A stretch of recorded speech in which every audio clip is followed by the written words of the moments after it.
Live from Fargo and serving you on TV, online, and on the go. This is Valley News Live at 6. In the wake of last night's results, uncertainty tonight for farmers in Minnesota. Republican challenger Michelle Fischbach ended longtime incumbent Collin Peterson's 3-decade career as representative for the 7th Congressional District. Valley News Team's Callie Hubbard talked with farmers about what happens next. Many Minnesota farmers are up in arms about Tuesday's news of Michelle Fischbach upseating Collin Peterson, who served as chair of the House Agricultural Committee, which has played an important factor for state farmers over the years. His service to the 7th District of Minnesota was remarkable. Kevin Price, American Crystal Sugar Vice President of Government Affairs, says Fischbach has incredibly big shoes to fill. There's a lot of work to becoming the expert in farm policy that Collin has been. I'm going to start harvesting, or I got to put a tire on my combine and then go harvest some corn. Emmerich Erickson, a farmer who lives in Milnor, North Dakota, says he wasn't surprised seeing a new representative take the chair for Minnesota. He adds his concerns for farmers across the board is lack of stability. If there was more consistency and predictability, that's what I want to see in Washington. He says farmers' hopes and dreams rest on more than one individual in Washington. With Collin Peterson being voted out, surely his voice in the Ag Committee will be missed. You know, the way Washington works, he'll still have plenty of opportunity to have lots of influence. Price's team adding that they wish Fischbach the best and they'll work with her when she gets seated next year. In the Red River Valley, Callie Hubbard, Valley News Live. We have a full statement from former Representative Collin Peterson on our VNL News app. There's nothing better in November than to break record high temperatures, and that's what we did again today. Hutch is here with details and word on your Wednesday night weather planner. Hutch? Yeah, 70s aren't always something that we see in the month of November, but for the second straight day, that is indeed what happened, with Fargo crushing a record, and our high temperature was almost in the mid-70s. It hit 80s down in parts of west central Minnesota. The wind a little breezy tonight out of the west, but nothing too strong, and we do have some clouds moving through.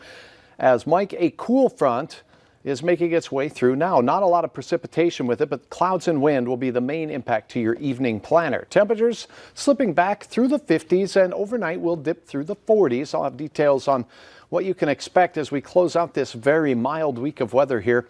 We're eyeballing a very potent storm system for the weekend. I'll have the very latest on that as well coming up in just a few moments. Sure nice now anyway. Yes. Thanks. This momentous post-election day begins with several battleground states still counting millions of ballots, and the 2020 race for the White House still an open question. Reporter Alice Barr reports on the story. Democrat Joe Biden this evening taking an electoral leap toward winning the White House after NBC News projected him as the winner in Michigan, where President Trump's campaign filed legal action to stop the vote count. I'm not here to declare that we've won, but I am here to report that when the count is finished, we believe we will be the winners. In Detroit, tense moments today as self-proclaimed poll watchers stormed a vote-counting center and were kicked out by police. The latest call comes as counting continues in Pennsylvania, Georgia, North Carolina, Arizona, and Nevada. State election officials feeling the heat to get it right. Even once a ballot comes in, as you all know, it has to be validated. The signature on the envelope has to be checked. As expected, yesterday's in-person voting leaned toward President Trump, while the mail-in ballots still being counted have been trending for Biden. Early this morning, President Trump continued his months-long unfounded attacks on the election's integrity and claimed victory based on incomplete results. We were getting ready to win this election. Frankly, we did win this election. Today on Twitter, the president falsely claiming, quote, they are finding votes for Biden all over the place. In fact, elections officials are counting votes that were mailed in before the deadline, standard procedure in any election. But then again, this is an election unlike any other. The nation sharply divided and anxiously awaiting word of a winner. In Washington, Alice Barr, NBC News. Several of President Trump's Republican allies, including Senate Majority Leader Mitch McConnell and former New Jersey Governor Chris Christie, are dismissing his claims of victory and say that the ballot counting should continue. All of this uncertainty is sure to cause some tension and anxiety. Many in the Red River Valley say while they trust the process, the long wait isn't helping their already strained mental state from everything else this year.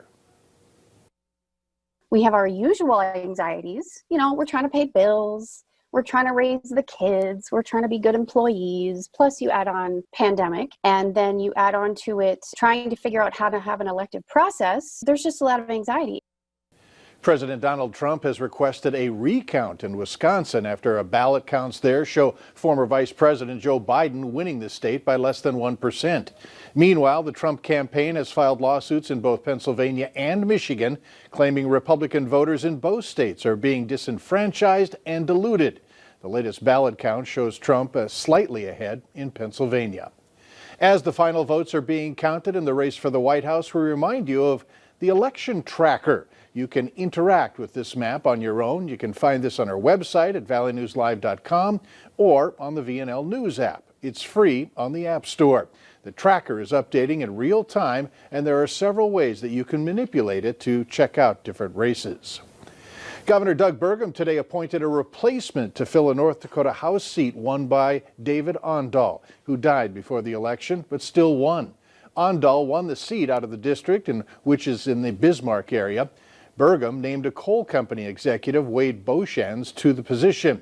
However, the Associated Press and CNN are reporting that the Attorney General says Governor Burgum doesn't have the authority to name someone to fill that seat. Both initiated measures on yesterday's North Dakota ballot were defeated, including measure number 1, which would have expanded the State Board of Higher Education from 8 to 15 members. 72% of the voters saying no, 27% yes. Measure number 2 would have given the state legislature the power to pass or reject initiated measures driven and passed by citizens. Again, the issues were overwhelmingly defeated. Later on Valley News Live at 6, which car manufacturer is recalling a large number of SUVs over a faulty part? Today's record in Fargo was 70. We hit 74, tying a record as well in Grand Forks. Broken records for Devil's Lake and other areas as well. We'll have details on some mild weather continuing across the valley. Look at Wheaton, 81. Your forecast is next.